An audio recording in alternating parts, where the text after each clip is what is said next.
Now, Frank Furedi is a very hard act to follow, particularly amongst a very admiring audience. But he did leave me with a great segue, didn't he? He ended his remarks by saying that education is the key battleground for the future. So my talk, I think, is perhaps, I don't quite know where he's coming from with that remark. I want to sort of tease out from him later where he's coming from. But I want to give you this thesis, this argument, which challenges you to be cautious whenever you think of state education.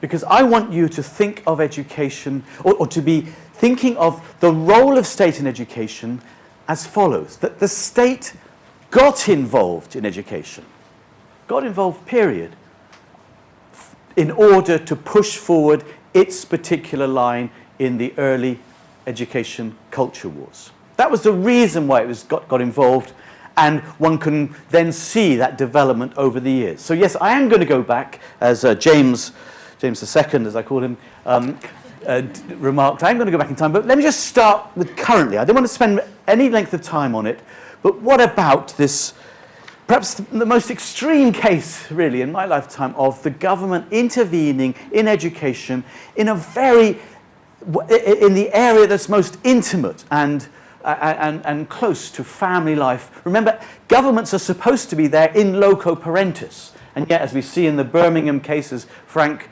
mentioned earlier, clearly, for many parents, what they're doing in terms of relationship and sex education is absolutely not what is required. And I just want to make 2 points about it.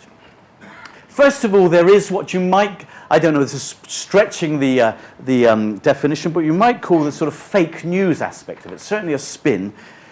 There was, in the year 2000, there was produced guidance, non-statutory guidance, on sex and relationship education for all schools. Wasn't compulsory. It was produced in 2000, and it was updated in 2017 explicitly. The microphone's not on. Well, I haven't touched it. Right, I'm going to start again now. Frank Furedi is a... Oh, you heard that bit. Please, I'm grateful to you, because there's nothing worse than speaking and only the front row can hear you. You can hear me now. The microphone is on. Could you? Yeah, excellent. Justine Greening, who was the Secretary of State for Education and Minister for Women and Equalities, was absolutely clear why the 2000 guidance needed updating, eventually to become statutory. So your school, your primary school, in your primary school, you've got to follow this from September 2019. She was absolutely clear. She said it's because it's becoming increasingly outdated, it fails to address risks to children that have grown in prevalence, including cyberbullying, sexting, and staying safe online. That was the explicit reason for it. That's what the newspapers picked up. That's what the House of Commons and the House of Lords heard and responded to. But if you look at the document on, now it's called Relationship and Sex Education, now it's statutory, you'll see that there were only 8 paragraphs on those issues, 6% of the whole document. They are not much different, actually, from the paragraphs that were there in the 2000 document. So it's a smokescreen. What else is going on? Of course, anyone who's read these documents, and I do recommend you read these documents, not just the press reports, and compare.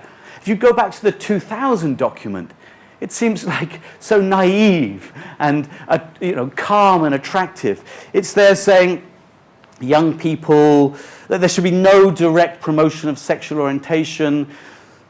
It's an area of concern for some parents. Schools that closely liaise with parents should be able to reassure parents. That was the emphasis in the 2000 document. Now you come to the 2019 document, and a big title, new stuff, lesbian, gay, bisexual and transgender. We expect all pupils to have been taught LGBT content. Schools should be alive to issues such as everyday sexism, misogyny, homophobia, and gender stereotypes, and take positive action to build a culture where these are not tolerated.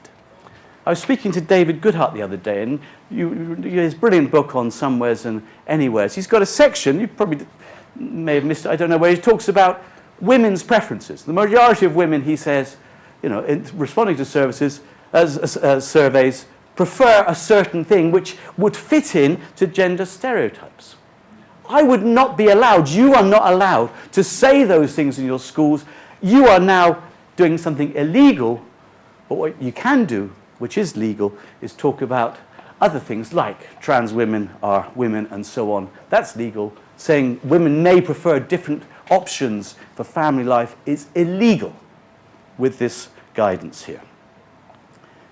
So, the second point I want to raise is just parents again. Parents. I've already mentioned something about parents in my first quote there, but the 2000 document is so sensitive about parents. Parents need to know, it says, that the school's sex and relationship program will complement and support their role as parents. They can be actively involved in the determination of the school's policy. That's 2019. Schools should ensure that parents know what will be taught and when. It's astonishing, isn't it? And that's all brought in ostensibly because of concerns about sexting. It's bullshit. It's a smokescreen, it's fake news.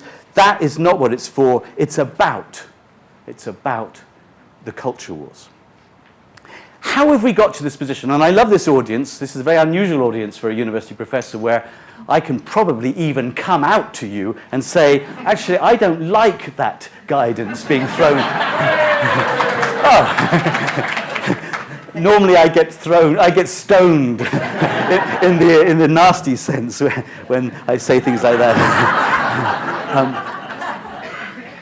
You're a great audience. And I assume it's not being recorded. And I'll still be in a job next week, hopefully. But how did we get to this case where the state, with no compunction at all, there were no Brexit-style wars in the Commons or anywhere else about, getting this legislation through. It went through on the nod because people had read the press release. It's 6 paragraphs about sexting. Yeah, that's fine. We'll allow that. How did it manage to get through on the nod? What I want to say in my paper is actually to quote Ecclesiastes, to quote the great book, there's nothing new under the sun. And as I said, the very reason why government got involved in education in the first place was in order to push its side of the education culture wars.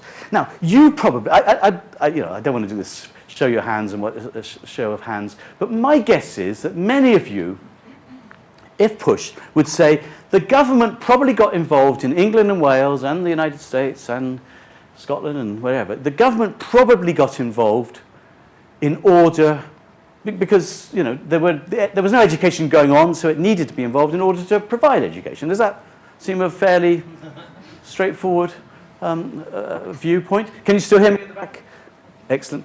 And that would be the typical viewpoint. If you look at Wikipedia under the 1870 Education Act, it says the government, precisely that, it said the government got involved because 50% of the population were not in school at all. And that 50% figure actually comes from books like the English history of Arthur Bryant and Trevelyan's British history in the 19th century and so on. That figure is completely untrue. And it came about, if I can use that word again, it came about because of a bit of fake news, or at least spinning of data in the lead up to the 1870 Act. But before then, there was masses of data which has now somehow slipped away from our consciousness, government and independent, which showed a completely different picture. It showed the vast majority of children in school for about 6 years. I'll just take one of these pieces of evidence, the Newcastle Commission report. The full name was the Report of the Commissioners Appoint. It's gone again, isn't it? You're not speaking in front of me. No, this is the microphone. Yeah. Is it?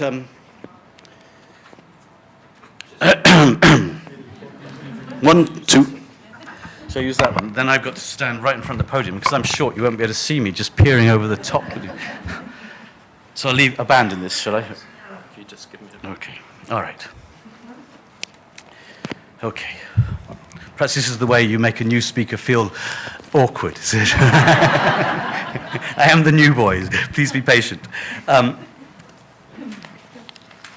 The Newcastle Commission is the one piece of evidence that I shall look at today, but there was plenty of other. It was in keeping with other evidence that was around at the time. The Newcastle Commission was a thorough piece of research. There were 15 commissioners and assistant commissioners employed to scour England and Wales and look at all the schools that were there and make estimates from different things about the actual number of children in school.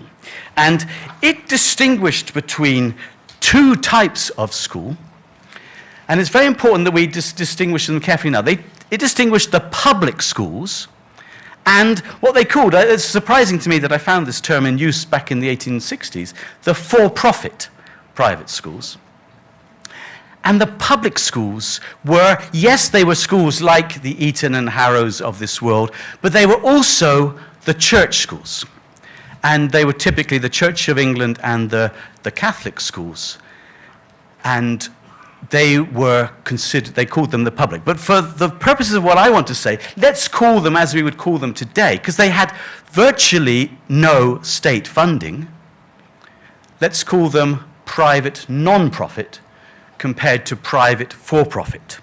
And what the Newcastle Commission found was as follows. 95.5% of children, 95.5, were in school for 6 years. This was before there were some small subsidies from 1833, but the big state involvement was in 1870, and it found, the Newcastle Commission said 95.5% were in school. So if you think about truancy from schools today, that figure was probably just as high then as it is today. And it found that the total of schools, 42% of the schools were these private non-profit, they call them public, we'll call them private non-profit, and 58% were the private for-profit, sometimes called adventurous schools. They were there, the majority of schools, although they were smaller schools, so more pupils were in the private non-profit. If you're interested in this, in terms of girls, 46% of the students were girls in the private non-profit, 55% were girls in the private for-profit. So this was their finding. And it was written there in qualitative evidence as well. Wherever the assistant commissioners went, they found schools of some sort and failed to discover any considerable number of children who did not attend school for some time. The means of obtaining education are diffused pretty generally and pretty equally over the whole face of the country. And the great mass of the population recognize its importance sufficiently to take advantage to some extent of the opportunities thus offered to their children. And the Newcastle Commission also compared the situation in England and Wales with that in Prussia, Holland and France, where schooling by now was compulsory, and we compared favorably. So, I think that's, first of all, an extraordinary conclusion that has to sink in. Before the state got involved in 1870, there was almost universal provision. As my mentor, Professor E.G. West, wrote, the state jumped into the saddle of a horse that was already galloping. And what did it do with it? Well, we'll come back to that in a moment, but this is not just the Newcastle report, there was also many other reports were there. So where did this figure of 50% come from that Arthur Bryant, Trevelyan, Wikipedia speak about? It was actually a little bit of, as I say, fake news spin that W.E. Forster himself introduced when he was introducing the 1870 bill into the House of Commons. He didn't refer to the Newcastle Commission report of just a few years earlier. Instead, he referred to some evidence by two gentlemen from a couple of industrial towns in the north of England, Leeds and Manchester, Liverpool, Manchester, And he said in those places, they have found that only half of them are in schools of any quality, and a further quarter are in schools of terrible quality. So a full quarter, and this was 20,000 children, were out of school altogether, and 20,000 in schools that were no good. But he defined the school age as being from age 5 to 13, a period of 8 years. But what the Newcastle Commission had found was the de facto school age was 5 to 11 at that time. So do you see what he's done? He's now constructed a bit of fake news to say, well, if you extend it from 5 to 11, which is the reality, and say 5 to 13, then you're going to get lots of kids who are not in school. It's a bit like if today we could argue, isn't the government terrible, the Tory government terrible? Because if you look at the population of 5 to 21-year-olds, you'll find a huge percentage are not in full-time schooling. That'd be stupid, wouldn't it? Because schooling compulsory ends at age 18, roughly. So it would be stupid. He did it. It was picked up in the House of Commons. But my suggestion to you is that everyone's forgotten that, and we go along with Forster's fake news rather than the reality of the situation that was very clear from the Newcastle Commission and other reports from all over the place. John Stuart Mill said, as regards the quantity of schooling, this was before the state was getting involved, as regards the quantity of schooling, we are satisfied in England and Wales now. It's the quality that's the problem. And this is then where the culture wars start kicking in. Because what was wrong with the quality of the schooling that was used in this more or less fully private market, let's call it that? What was wrong with it? Well, I'll give you a couple of quotes to lead us in here. One was by, again, teachers will love this. There were, in the 19th century, early 19th century, there were 2 Her Majesty's inspectors. 2 only. Nowadays we all fear Ofsted, don't we? But there are only 2 inspectors there. And indeed, on the appointment letter of one of them, H.S. Tremenier, it was written, the scope of the work was outlined, inspecting and reporting on the state of education in England, Wales and Scotland, though this work will not take up all of his time. Anyway, he did some inspections down in his native Cornwall. This was in sometime early in the 1840, and he made it clear, yes. And then now he was inspecting the non-profit private schools. Remember, these are the ones typically run by the Church of England and the Catholic Church, Church of England down there, I would guess. He said he was very happy for minors' children to be educated.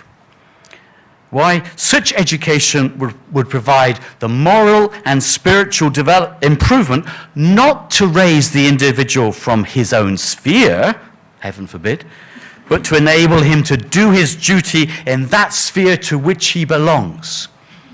In other words, he was inspecting schools for the ordinary people, the working classes, to make sure that the schools were keeping them in the station to which they belonged, not rising above their station. And Tremenier was eventually left this and became an inspector of mines, but that sort of principle lived on, and you can see that principle again when you look at the reports of the commissioners of education around the Newcastle Commission. Now, they were very positive, I said, about the quantity of schooling. They thought that was all met. But what they were upset about or anxious about was the quality of schooling. And again, I'll read you a couple of the quotes, but the quotes are, I think, just, well, they astound me in a way. But they, quote after quote after quote, makes it clear that what poor parents, working class parents, ordinary parents wanted, they wanted the 3 R's. And time again, you realize what the government wanted was the 4th R. They wanted reading, writing, and arithmetic. The government wanted the 4th R, which was religion. And they were prepared to legislate in order to make sure they won this side of the culture wars. the content, so let me just read you a couple of the quotes here. This is the Newcastle Commissioners talking about the ordinary schools. The general principle on which they are based is that a large portion of the poorer classes of the population were in a condition injurious to their own interests. Sorry, this is now condemning what they're doing, and dangerous and discreditable to the rest of the community. That religious education was the most powerful instrument for the promotion of this object.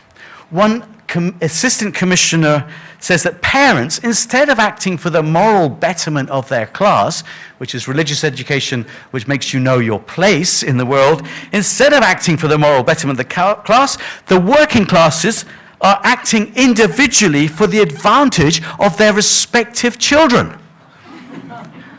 And I liked what Frank was saying earlier about individual autonomy here. What the working classes are trying to do is to get that individual autonomy.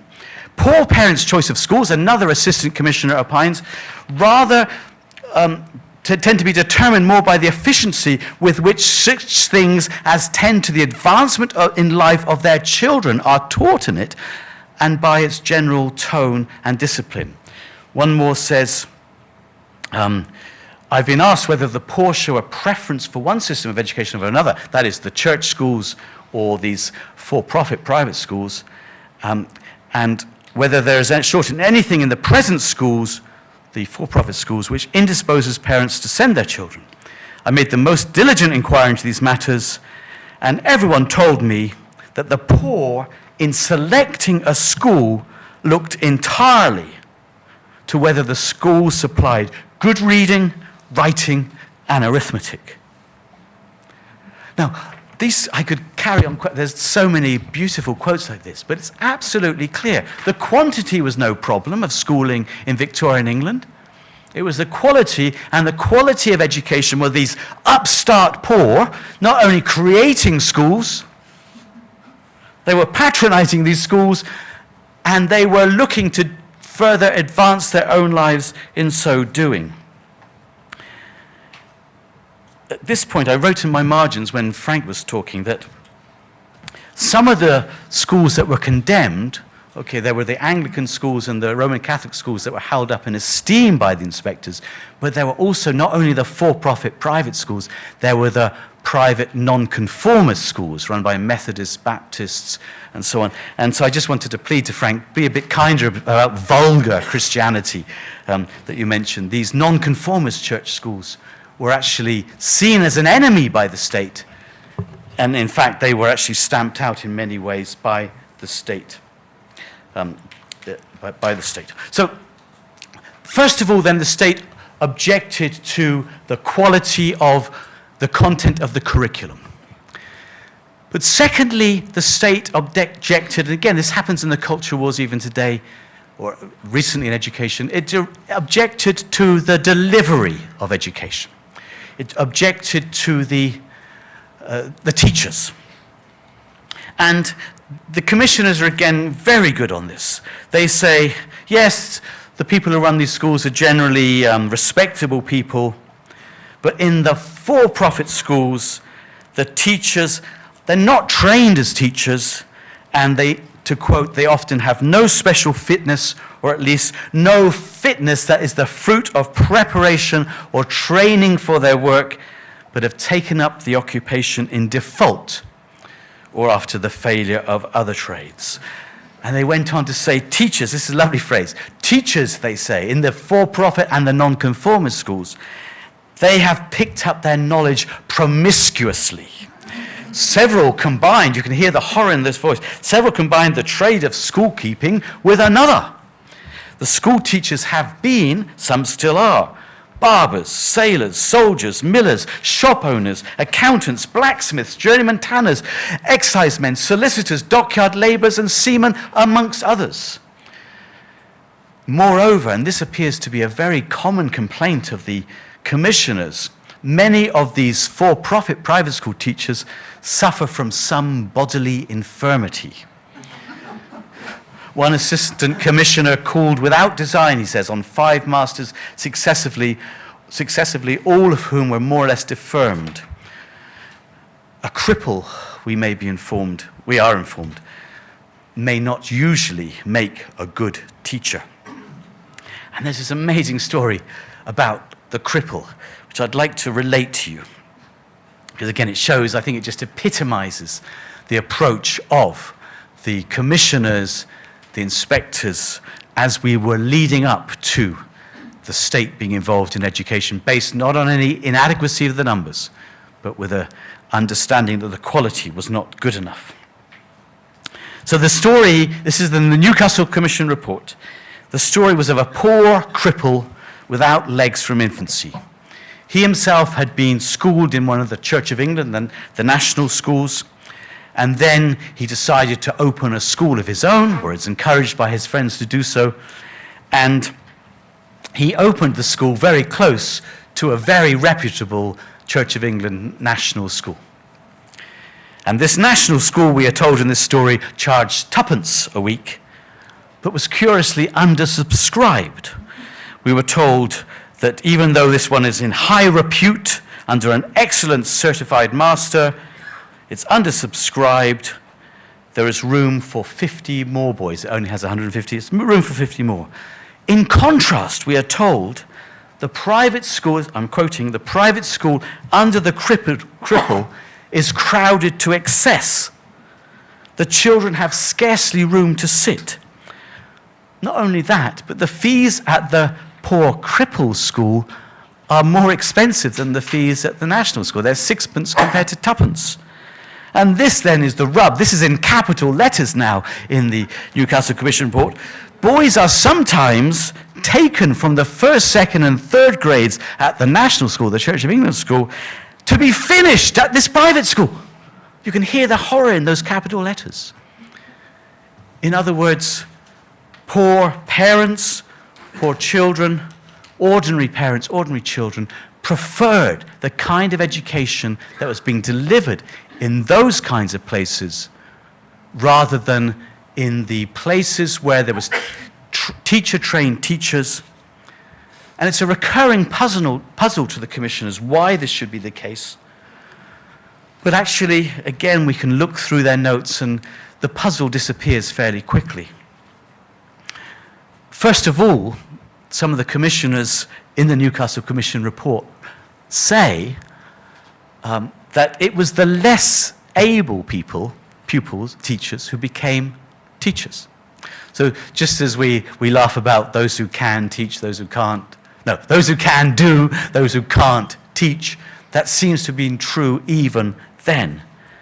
And the situation was these teachers were trained in the government-appointed teacher training colleges that were emerging then, government-funded and government-trained.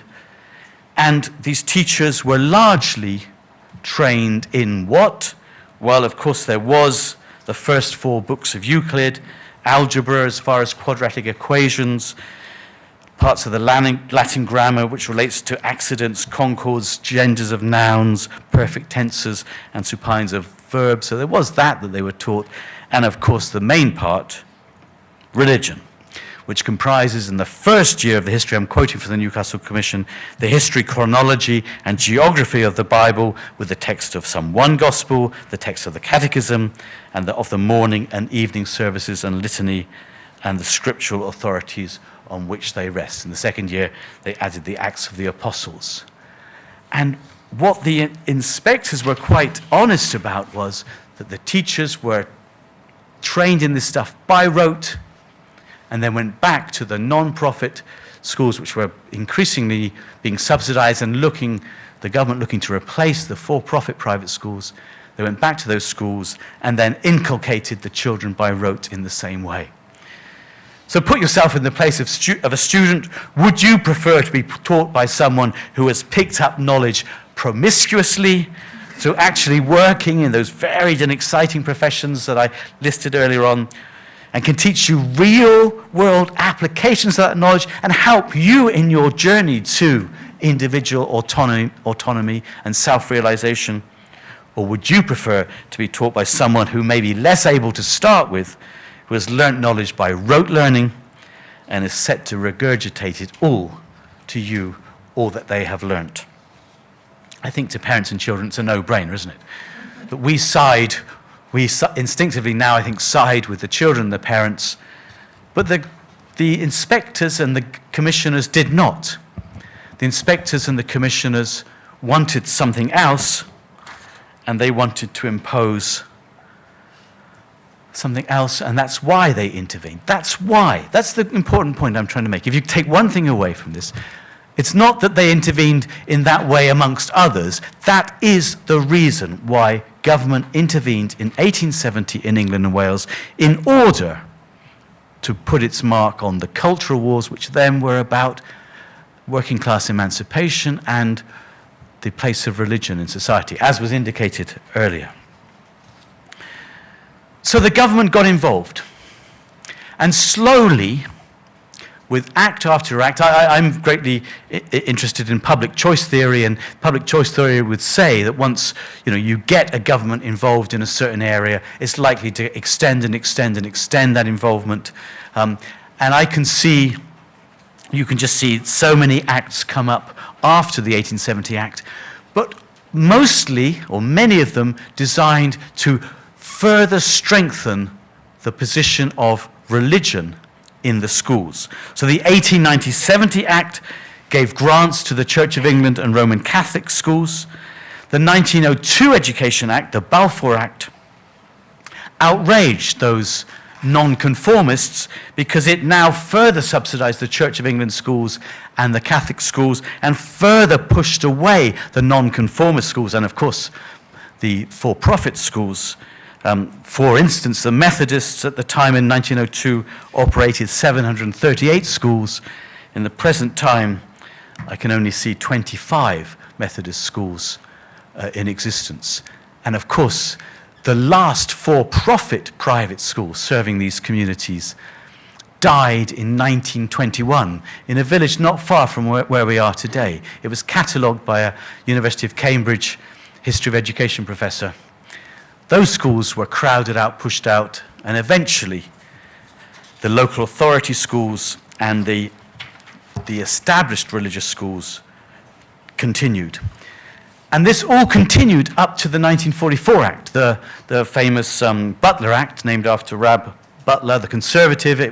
We always think of it as the 44 Act, well, it wasn't actually instituted until 47 after the war. Now, my guess it's most famous to you here for the tripartite system it introduced.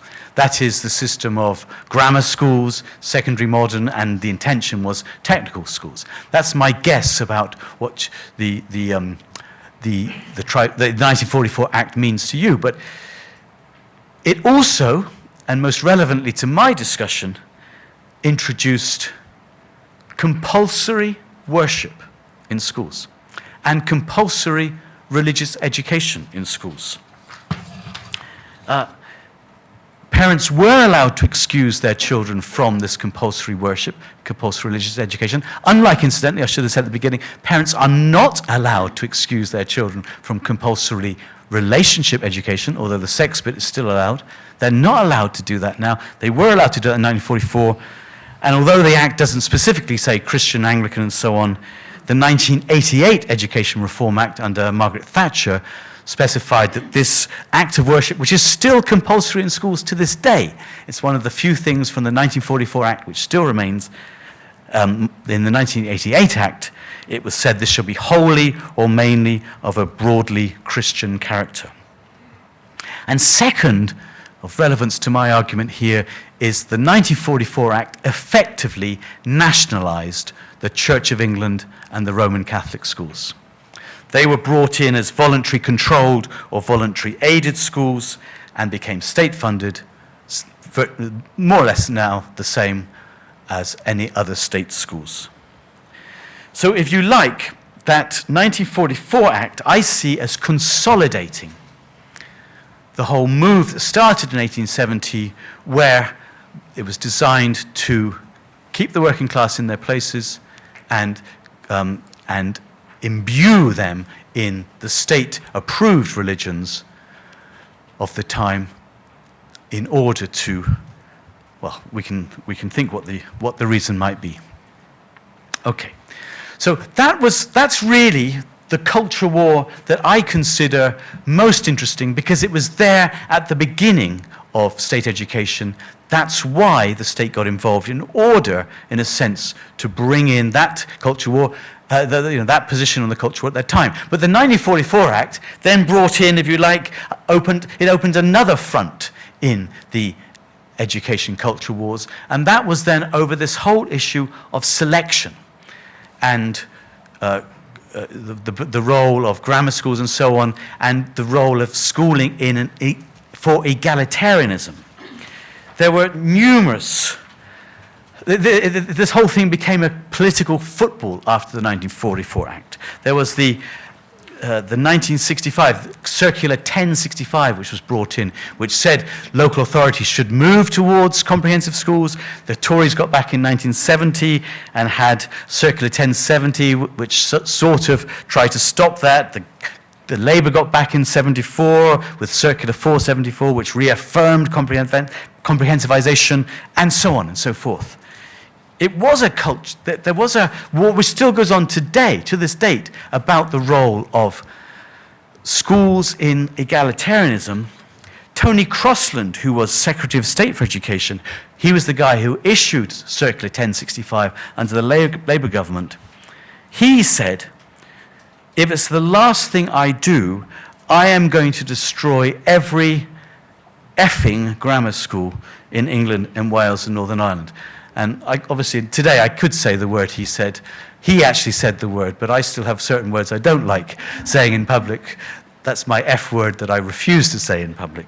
But he said it in public. I'm going to destroy every effing grammar school in England and Wales and Northern Ireland. And when asked why not Scotland too, he disappointingly said, well, Scotland, unfortunately, is the responsibility of the Scottish office, not of me. And one of his advisors for this circular was Professor A.H. Halsey of Oxford, and he wrote, some people, and I am one, want to use education as an instrument in pursuit of an egalitarian society. So that's the culture. A different culture war emerged with that same act, and it carries on to this day. I often feel sorry for Sir Cyril Burt. Now, I don't know if anyone's heard of Sir Cyril Burt. At a university department I worked in, he was, to me, the great psychologist who studied IQ and intelligence, greatly concerned about the education of the ordinary people in the slums of East London. But he was then discredited after his death, wrongly, I believe, and in a university department, which I won't mention, but it's one of those ones that he mentioned, Oxford, Newcastle or Manchester, where I've been, there used to be a Sir Cyril Burt Prize for the worst thing done to education at that time. I remember Sir Chris Woodhead got it at one stage. Anyway, but Sir Cyril Burt, he's implicated in the 11 plus and the grammar school, but he wasn't so stupid as to think that that sort of government-imposed system was the right way forward. He said in his evidence to the Norwood Committee of 1943, the grounds for allocating children to schools of different types at the early age of 11 are administrative rather than psychological. It would be exceptional, only in very exceptional cases, that such types as envisaged by the Norwood report, the 11 plus grammar school or secondary modern, would display themselves by the age of 11. And once the children have been sent to one type of school or another, there won't be any chance of them being reallocated. So Cyril Burt basically was not in favor of the one side of the culture wars that he's often associated with, but certainly Crossland and Halsey were in favor of the side that they are associated with. So look, in my last 5 minutes, what is to be done? Can we do anything? And I know there was this sort of, what are the chances? I was given in my sort of notes, my advisory notes, can you suggest any way forward? And I have a very modest proposal, which is to get the state out of education altogether. It's a mad, crazy proposal. I know they call me Tooley madly deeply up north sometimes. But I have confidence in this proposal because I've seen it happen in the developing countries. And James kindly showed you my book, The Beautiful Tree. This is based on decades now of work in developing countries, in South Asia, in Sub-Saharan Africa, in Central America, looking at this extraordinary phenomenon, just like what was taking place in Victorian England. You've got, and it's almost like you're going back to that time, you've got ordinary people in the slums, in the poor areas, creating typically for-profit private schools, which are massively preferred by parents because they're teaching them the 3 R's and not the things that the state necessarily wants them to learn. And they are serving a majority, 80% of children in cities like Lagos, Accra in Ghana, Nairobi, Kenya, Kampala, Uganda, Delhi, Hyderabad, Ahmedabad in India. 80% of kids are in private schools, and a significant minority in the rural areas. And this, what you could call grassroots privatization, is taking place not because some government has said, this is what we want. It's in spite of what government is saying. These private schools are emerging. There is this grassroots rebellion against the state. And I don't see why, if we wanted to, we couldn't do something similar here. James mentioned I'd started a low-cost private school up in the northeast of England. God willing, we will start a second one in January and a third one soon thereafter. And we can talk about it in the Q&A if you want, but I see that in its incredibly modest, incredibly small-scale way, showing that we can create, we've passed our Ofsted. We passed our Ofsted with flying colours. We can create a good school at half the cost per capita of state education, which is affordable to those on the second lowest quintile, and with scholarship funds that we're raising, is affordable to those on the lowest quintile.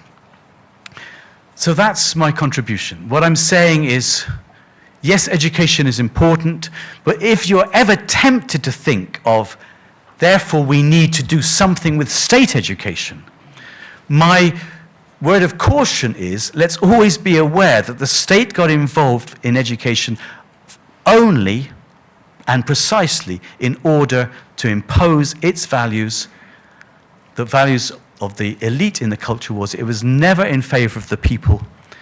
And my view is that we should resist that. I love the way Frank ended his speech, and I shall end it in the same way. I'm for resisting. Do you care to join me? Thank you.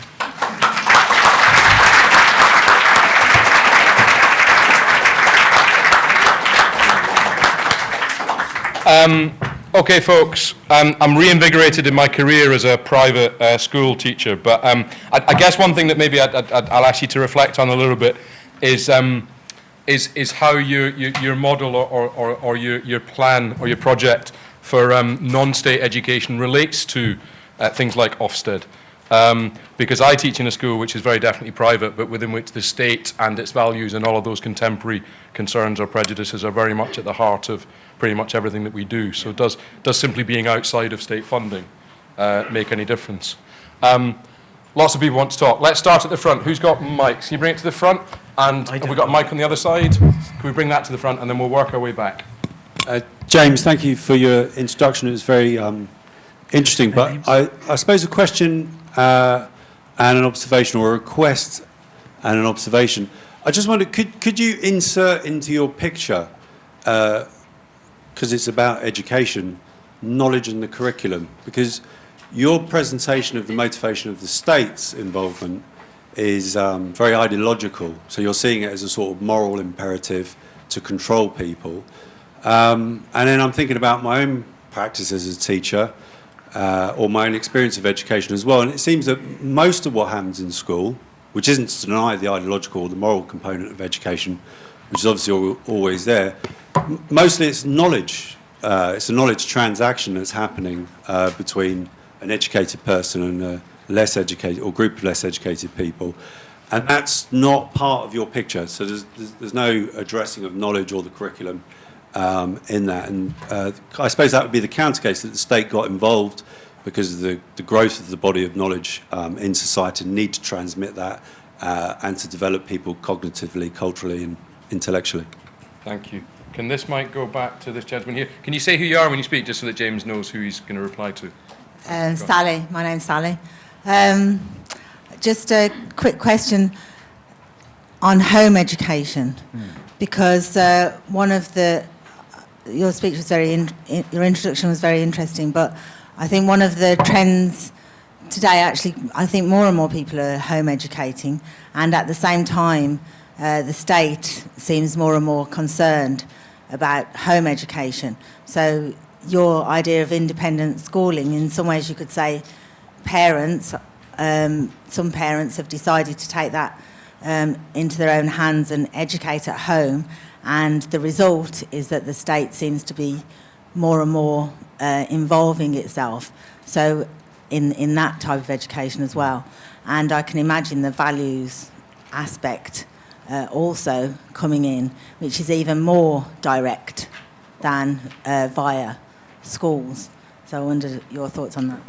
Can you pass this one, just one row back? Yeah, go on. Okay, thanks for that. It's fascinating. I've got a quote here. You talked about a lot about religion, not so much about politics. Got a quote here from Sir James K. Shuttleworth, the first Secretary of Education, 1839. James Hartfield found this.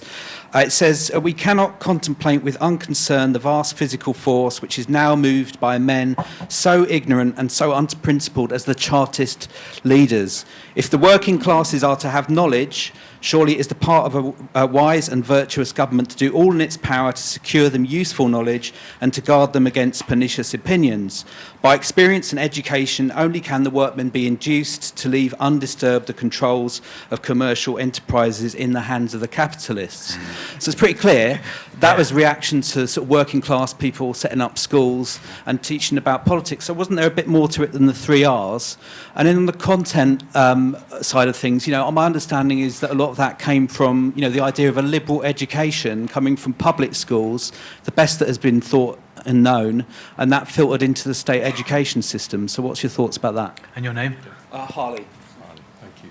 Yeah, go on. Hi, I'm Josephine. I'm a year 5-6 teacher in a primary school. One of the things that I think is quite interesting is you mentioned about religion, and I actually teach in a Church of England school, so every day we have a religious assembly, or collective worship as it's now called, and we tell children that God exists and that Jesus came and died on the cross and all of that. But those children, when they leave our school, they can go, oh, they were talking rubbish, and some of them in my class now don't join in the lunchtime prayer, that's their moment. What worries me in primary school, and this is interesting about what Toby said, I think in primary school there's less of a transaction of knowledge and much more of a moral education. And I think the new religion in primary school really scares me is environmentalism. And it is quite frightening in my mind how uncritical the teachers are of what they're being asked to teach. If you ask a primary school child, what is the problem in this world, they will say plastics in the ocean, killing all the fish, and the fact that we don't recycle. And that's their biggest issue. But, at a evening do in their school, they're quite happy to leave their rubbish, and their parents will... and I think that's a bigger issue than plastics in the ocean, personally, looking after the environment around you. But the thing about religion, as a moral compass, is when you leave school, you can go, well, they were talking rubbish. But can you do that with environmentalism as a moral compulsion? The problem that the schools have that are not Church of England schools now is they have no one big idea for which the children can... So they go even further down the environmental. At least we have a discussion about, was it creationism versus the Big Bang? Okay, thank you. Can the mic go next to you, and then this mic's at the back, yeah? Yeah, at the back. Dennis? Dennis. Introducing the Education Bill in 1917, H.A.L. Fisher said, education is one of the good things in life. And what the rich want for their children, we should provide for the poor. And I think, that confidence, they wanted to do something. It's not entirely a conspiracy in the way you're presenting. And I was just thinking what your thoughts are on the culture wars within government at the present time between Gove and Gibb and others who wanted to produce a knowledge-based curriculum but hadn't got the confidence to do it. There was some attempts with free schools, which are in a sense independent, of the East London Science School and others, that do a really good job of promoting knowledge of the sort that the rich would want for their children. So I don't think the picture is quite clearly in the conspiratorial way in which you suggest it over history. Okay, thank you. I'm going to take one more point and then suggest that, James, you come back to some of this. Go on. Yeah. Hi, my name's Dean. I was just going back to the point that you made about... No? Oh, yeah. Oh, it's back on. Yeah. When you said that, the old line about those who can do, those who can't teach, which generally is sort of seen as being a bad thing, in that perhaps the people who teach are less qualified or less able than those that can do, which I don't necessarily agree with. And perhaps a good example would be in sport, that sometimes the best players or the best athletes don't always necessarily make the best coaches. In fact, the opposite is often the case. Are there outside factors, as opposed to just your ability, that separate those that can and do and those that can't and end up teaching? So, for example, if you're interested in politics and you went to Eton, are you more likely to become the Prime Minister than someone who is interested in politics but went to Leicester Poly? Is there something in that, or is it just down to ability? And I just wonder what a professor's thoughts on that were.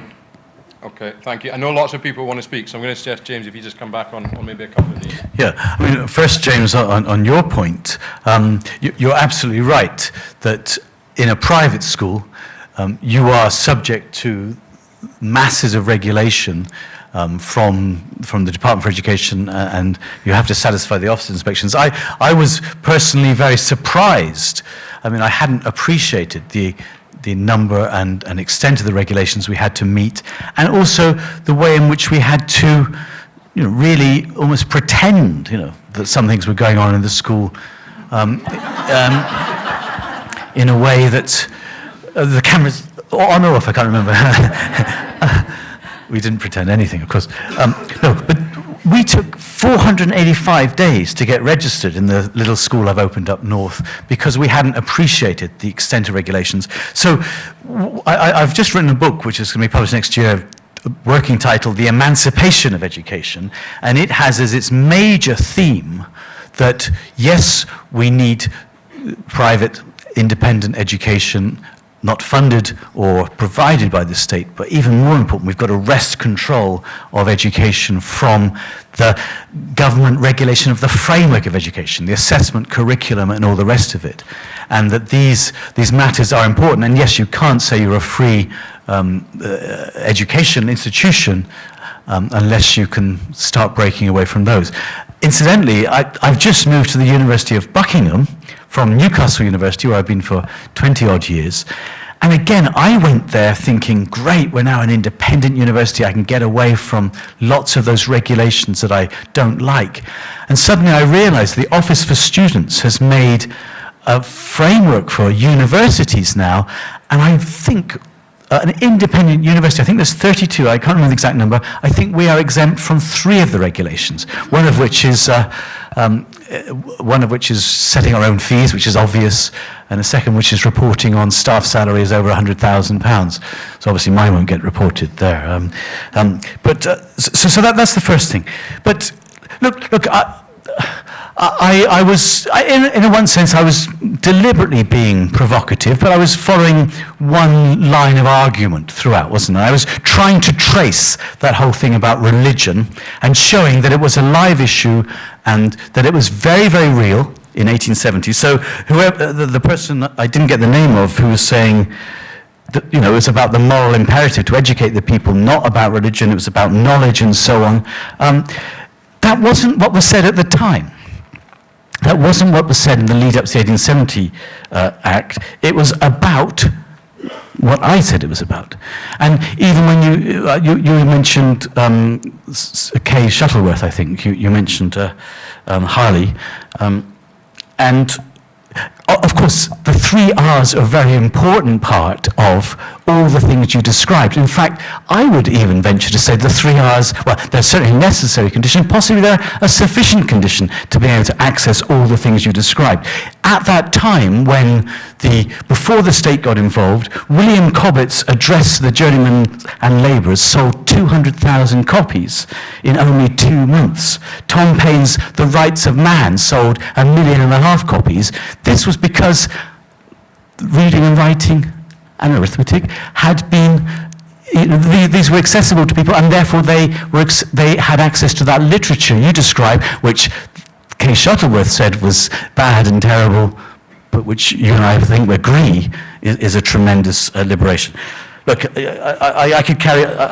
back to some of these, yeah. Shall I go out again? Yeah. Let me...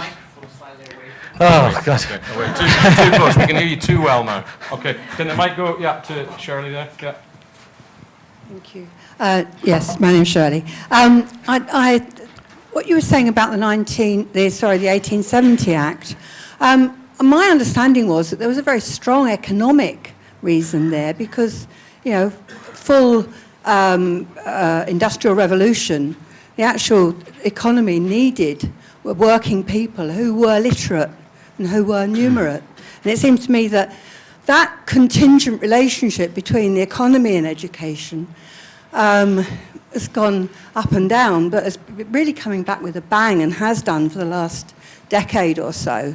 And the instrumentalism, rather than education for its own sake, seems to me to be the new culture war, and that everybody thinks that there has to be an instrumental reason for anything to do with education, rather than the idea that education for its own sake is what we should be defending.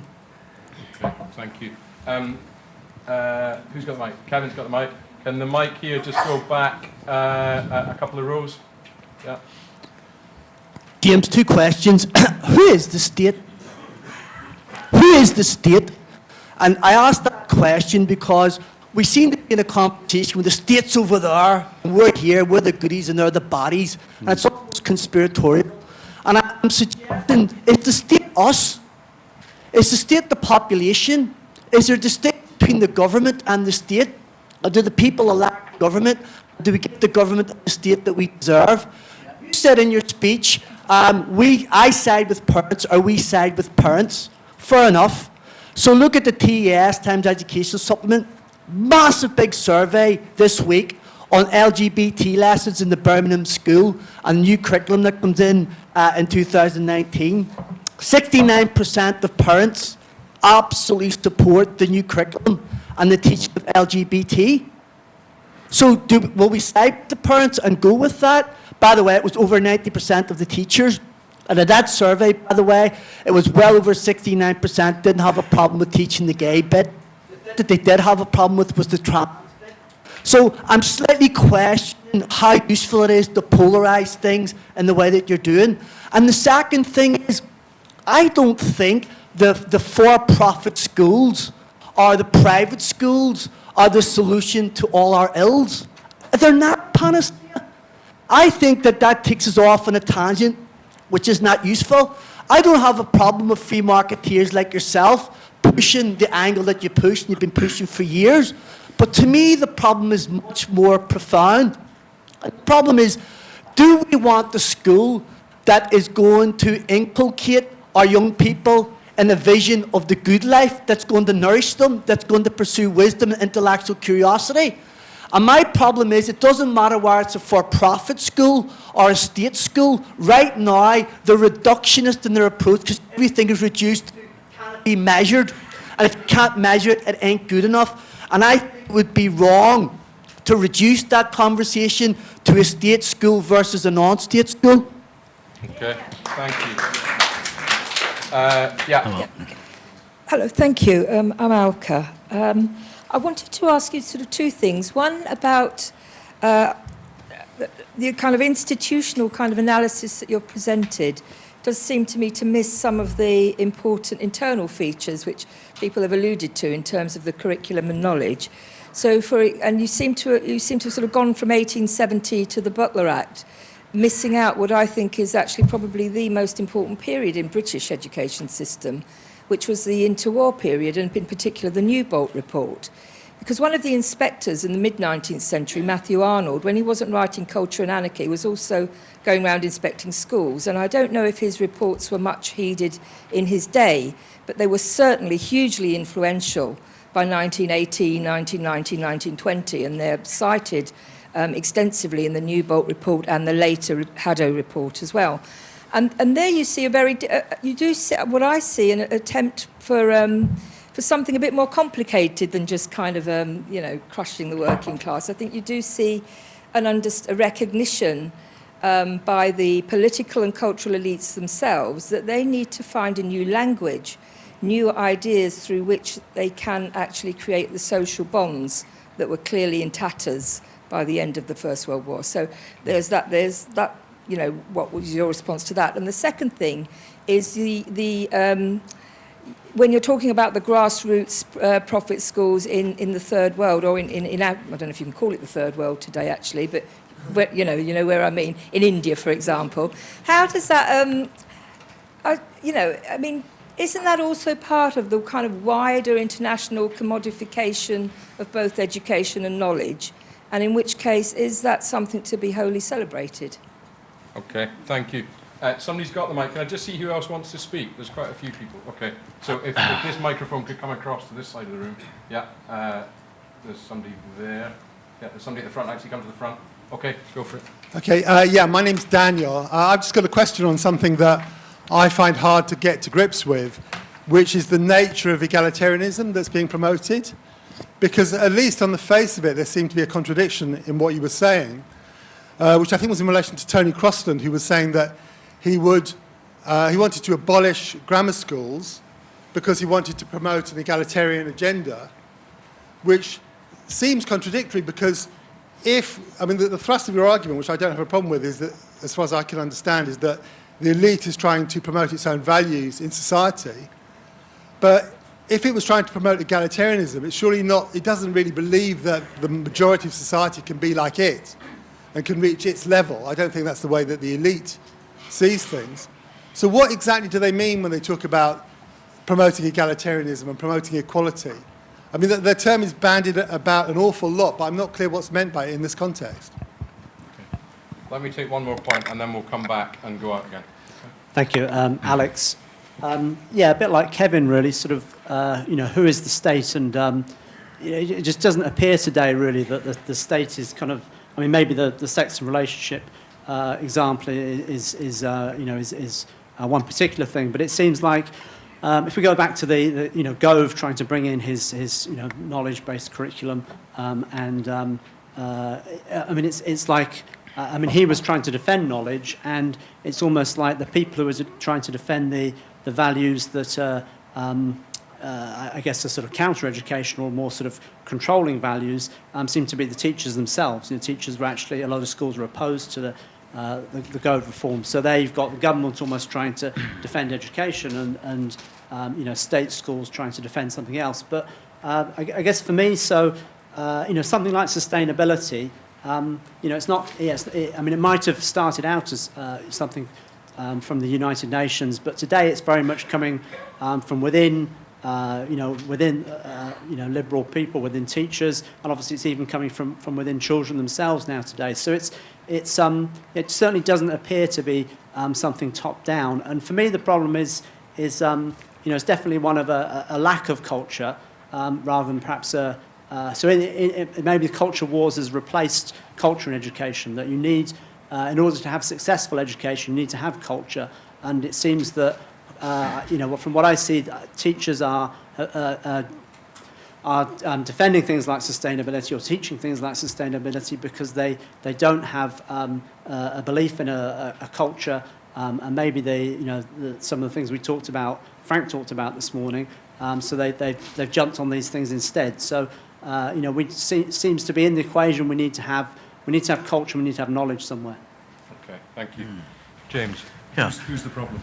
Yeah, okay. So first of all, just quickly on Shirley's point, that you were saying that you thought it was economic reasons why the state got involved, because children were not being schooled in the requirements needed for the Industrial Revolution. But just remember that the findings I spoke about suggested they were being schooled.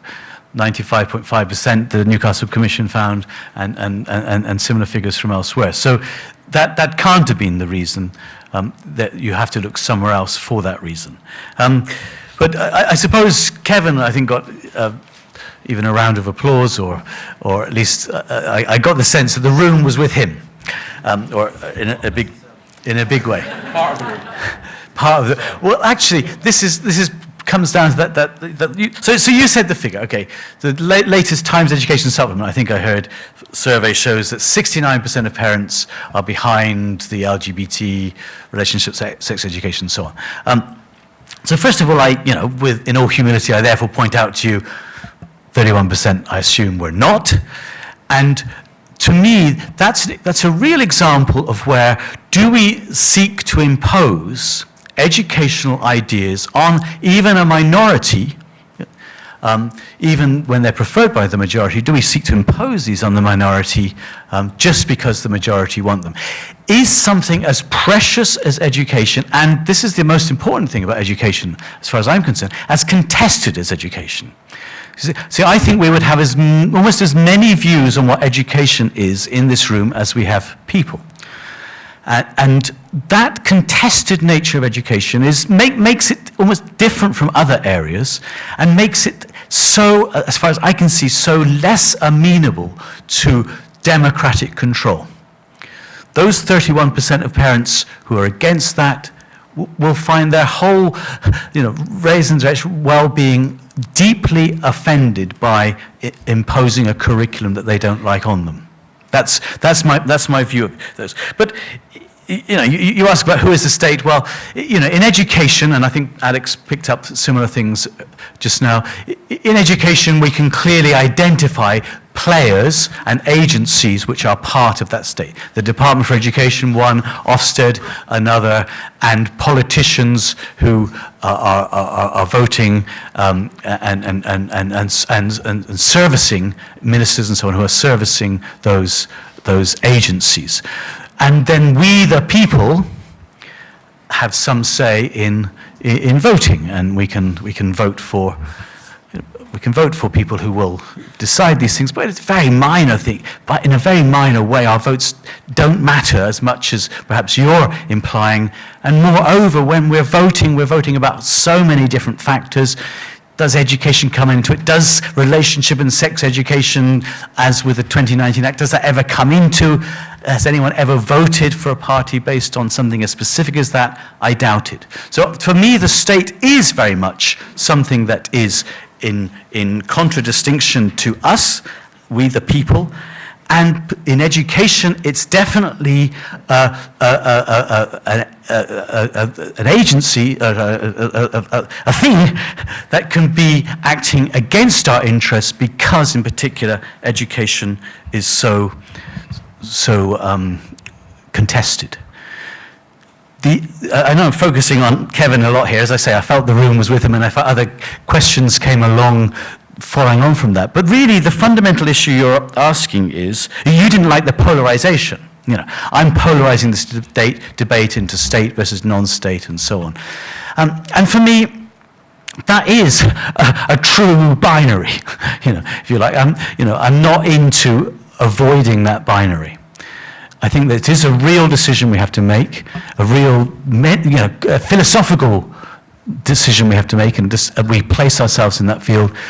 And for me, the fundamental question is, why is the state involved in education, given its contested nature, given that the motivation for getting the state involved is often that the poor would not access education otherwise, or access education of a certain sort. I find these arguments unconvincing. That's obviously, I've written about it elsewhere. It's a subject for a different talk. But it comes down to this basic position that I think you should question the role of the state in education, and it's not a binary that we should avoid. There are lots of other things. I'll come back to some of them again. Let me go out. Yeah. Oh, well, actually, can I just come back to Dennis's point in the earlier question session?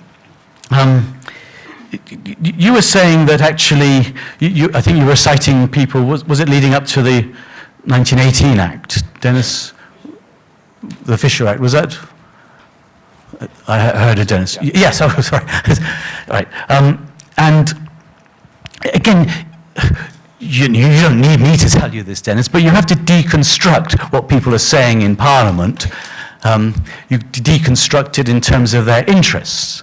And that's all I would say about those comments. Maybe they were right. He was saying that the rich should benefit from the kind of education that others are benefiting. It could be taken at face value, or it could be taken as hiding some other interests. Yes, in a conspiratorial manner, one would want to deconstruct that and actually find out what he was promoting, why, and what interest was served. You don't need me to tell you that. Okay, thank you. Okay, so I've got a kind of flurry of hands just here. Where's the mic?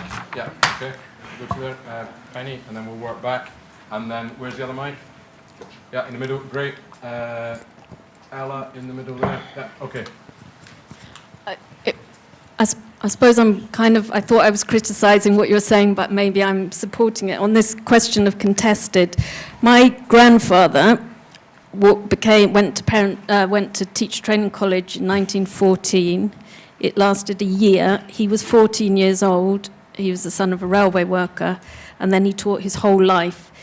In the post-war period, he was very active in terms of Parent-Teachers Association and travelled to America looking at pedagogy. So that's a very interesting thing to me, because he, to me, when he was 14, was not very different to the people in a madrasa in India, in that he was teaching with a little bit of knowledge from the area in which he came, and there wasn't any pedagogy. When he went to teacher training college, they didn't tell him how to be a teacher. He just learnt Euclid or whatever. And yet in the post-war period, I would say he was part of civil society and education, not the state determining. But something happened in the 70s, to me, where the development of left progressive education meant that the question of judgment became important. So if we think about Frank's statement, in a way, it's the problem might have been residual throughout the first part of the 20th century, but it's more critical to me what happens 100 years after the point that you're talking about. I'm interested what you think about the introduction of pedagogy into the teaching of teachers, and whether judgment is really critical. Okay. I'm going to try and take as many people as who want to speak. I will try. So if we can cultivate the art of concision and precision in directing your questions. Try. Yeah. And names.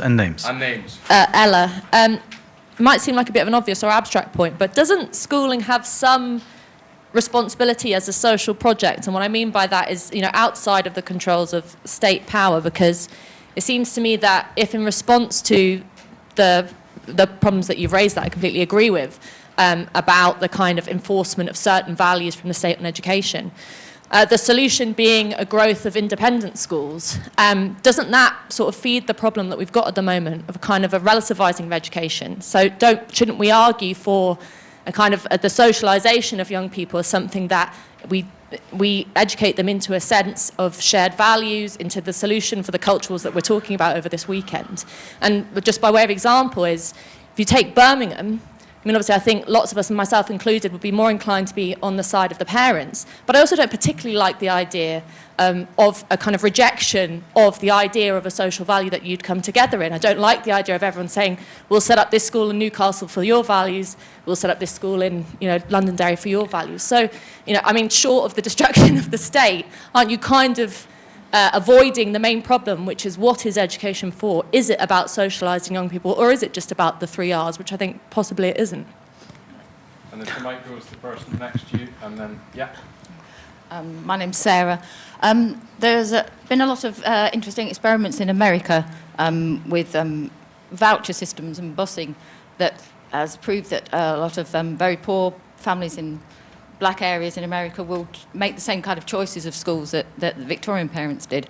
And there's the example of Catherine Burble Singh in London, who's also has crowds of people knocking at the door trying to get their children into her school. Do you think a voucher system is the way to open up the market in British education? Great, thank you. Yeah. When I was at college, it was a long time ago, I remember an essay called Talmar, which is Hamlet spelt backwards, written by a lefty, which was a critique of the Newbold Report. And the story is told that John Dover Wilson, who was on the Board of Education, was on a train to go and discuss education. He was reading reports in the newspaper of the Russian Revolution, and this was all very, very alarming. And he hit on the idea and rushed off to this meeting that Shakespeare should be taught in all schools because this would be a way to unite the classes in Britain. Obviously, there was a lot of unrest, and I think it was a bit later on or something, and then they had the general strike and everything. So they were very, very worried about class relations. And my question is, I mean, they hit on Shakespeare as a way to overcome this, and this essay was very critical of that in saying this was some kind of imperial project to sort of impose this on pupils in schools. But my question then and now is, what's wrong with that if we all get to study Shakespeare? That for whatever reason that was imposed, it was a good thing, and for whatever those kind of values behind that might be, then it's not a given that everybody's going to sort of not be able to figure out, to be educated in a way which they can use in an autonomous way themselves. Okay. Yeah, and there's a hand just in front of you. Yeah, and then who's got Mike? Yeah, go on. Okay, just a quick point about Parkland and Birmingham. Who are you? Sorry, my name's Benjamin Confino. So a quick point about Parkland School. It's an academy school, free to set its own curriculum, and it was the deputy headmaster who came up with and promoted their no outsiders policy that was protested against. So if we're going to oppose coercion by the majority against the minority when it comes to education, should we not also be protecting these teachers from the parents in this case? Thank you. Okay, thank you. And that might go over there to Claire, who I can see with a hand up there. Yeah.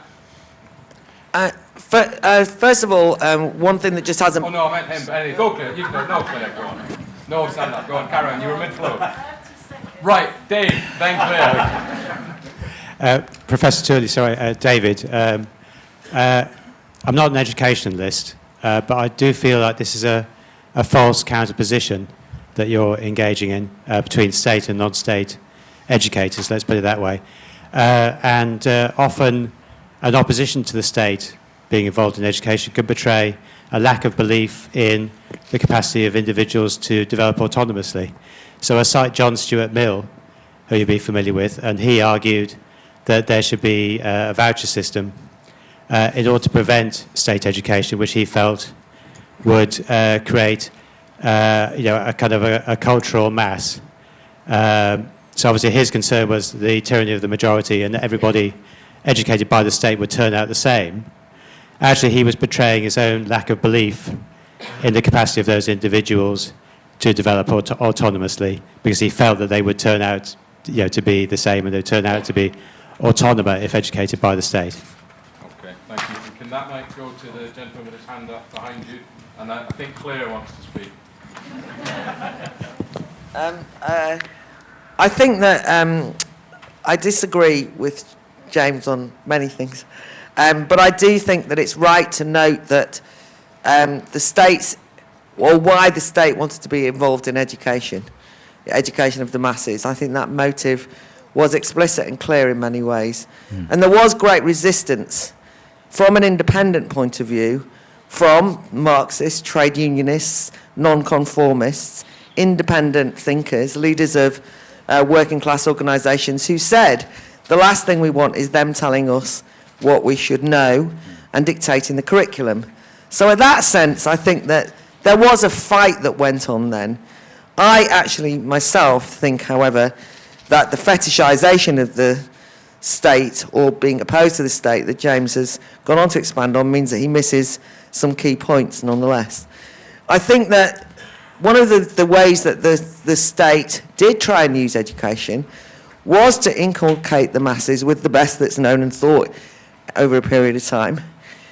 Ironically, because they believed that their project actually could win people over from revolution or from dissent or from kicking over the system by introducing them to the best that was known and thought. And what's ironic today is that they no longer believe that. The reason why education is the site of the culture wars in many regards is because nobody in education, it seems to me, well, from the 70s onwards, I don't need to rehearse Frank's points, they've lost their nerve in their own project. And in fact, education has become the place where you see so many young people socialised into that distancing from the past and the assault on knowledge and the assault on Western tradition. So if in the past the state were trying to inculcate young people and new generations into this is Western civilization, don't be revolutionary and overthrow it, now they're inculcating them into Western civilization is abhorrent, distance yourself from it.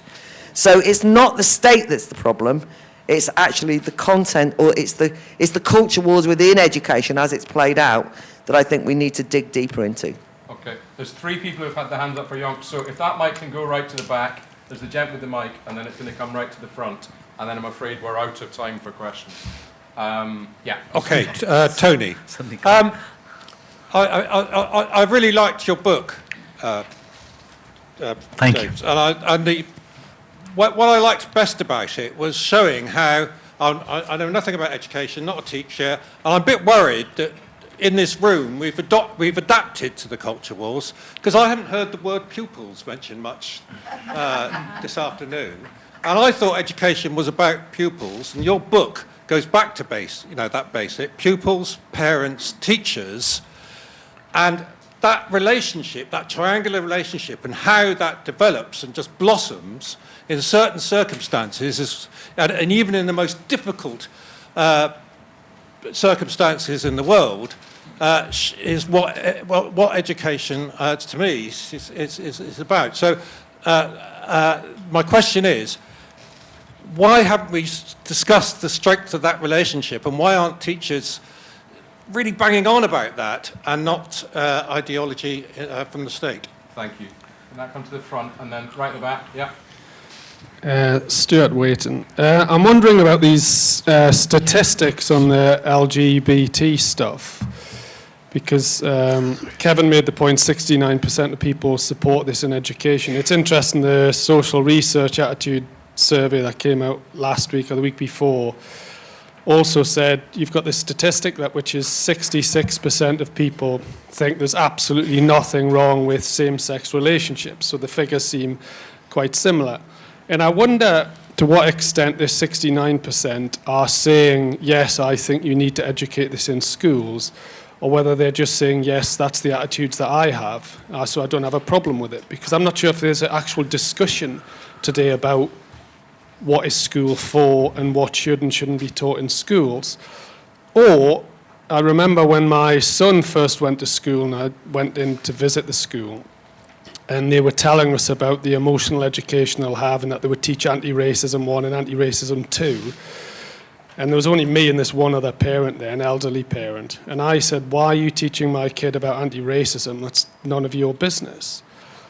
And then I turned to the old woman for support, and she says, I want them to teach my kid about anti-racism. And I said, well, what's wrong with you? Right? And I wonder, I wonder whether people know today that this is the correct attitude, that it's actually good that your kids get taught this, because this is the new world. This is the correct, professional middle-class behaviour that they know they're not quite part of, but feel that you should actually have this educated to. Okay, so we've got a point here, and then we're coming to the front. Yeah, Frank. Yeah, I actually think that the more you move away from the state, the better education gets. And I think that the issue is not private or state, because you can have church schools or third-party schools. I think the key thing is to move education away from the state as much as possible. You don't want centralized curriculums. You don't want centralized inspectorates. You don't want the state to be able to determine what teachers teach on Tuesday morning. I think that a pluralistic system has got to be the best way of educating society. And I think that's something that people have lost sight of because of the past. I think it's important to remember that in addition to what James said about the 19th century, the other motive for the state getting involved in education was because they didn't trust parents. And if you look at many of the statements that early educators made, they were all talking about these horrible parents who were teaching their kids the wrong kind of stuff. And I think there was an element to usurp the act of socializing children by an institution who's actually not suited. Because we don't want our kids to be socialized by a bureaucracy, even if they got the best possible ideas. This is something that you want to leave to individuals, and this is what you want to leave to communities. So it seems to me that the way forward is to do everything possible, remove the power of the state from schools by hook or crook, to encourage people to develop a more autonomous orientation towards schooling. And that can be done by the private sector. That can also be done, I would probably favor the third, third sector doing it, where you have, kind of basically independent groups setting up schools because they believe in what they're doing. I think even universities should be going down that road. I think one of the worst things about the university system in this country that it's so centralized. Universities could be different things that they're good at, similar in the way that schools could be doing different things that they're good at. And I think if you do that, then we can find a way of restoring the real intellectual content that education needs, because people will discover that for themselves rather than being told by so-called experts. And just in passing, I think one of the worst disciplines in the world is pedagogy. I mean, I think we could all do much better if every teacher's training college somehow turn their hands towards doing something a little bit different. Maybe becoming blacksmiths or seamen or whatever. Okay, thank you. Apologies to those of you who I haven't taken. You have the last word. Well, it's going to be very quick then, because I'm so glad that Frank agreed with what I was going to say, which was if it's true that today the state has lost faith in its values and isn't really about teaching the best that has ever been thought and said, then surely your argument is very timely. And surely what we're trying to do is to restore the idea that we can trust the people. Brexit is all about trusting the people. And the examples, things like working men's groups in the 19th century reading Capital, that's how they could do it, because they actually taught themselves. I was very inspired by your book, which I kind of read out of the blue last week. And I'm yes. It's about trusting the people, so yes. And your name? Your name? Sorry, Jan. Janet. What a lovely final point. James, you've Yes. got about 3 minutes. Okay. Please, in response to Ella, I wasn't saying that the 3 R's are what education should be about today. I think that was, if I've conveyed that, then forgive me. All I was saying was that was Victorian working class parents. They wanted that as the route to the autonomy of their children. And clearly education could be a lot more than that, and probably should be. But the key point is, to several of these questions that were asked, who decides? We are in a pluralistic society, A. B, education anyway in particular is contested in a way that other things might not be. Who gets to decide whether we should be learning Shakespeare, whether we should be learning British values, whether we should be having the relationship and sex education I described earlier pushed on us or not? The Parkland School, of course, is a very difficult case. It's a very difficult case, but still, please don't neglect the views of ordinary parents who want something different from what the state is imposing. I don't agree with David about John Stuart Mill not doubting the ability of people to become self-determined. I think that passage, a general state education is a contrivance, is a brilliant passage, should be on the walls of every one of us who are tool libertarian. Claire,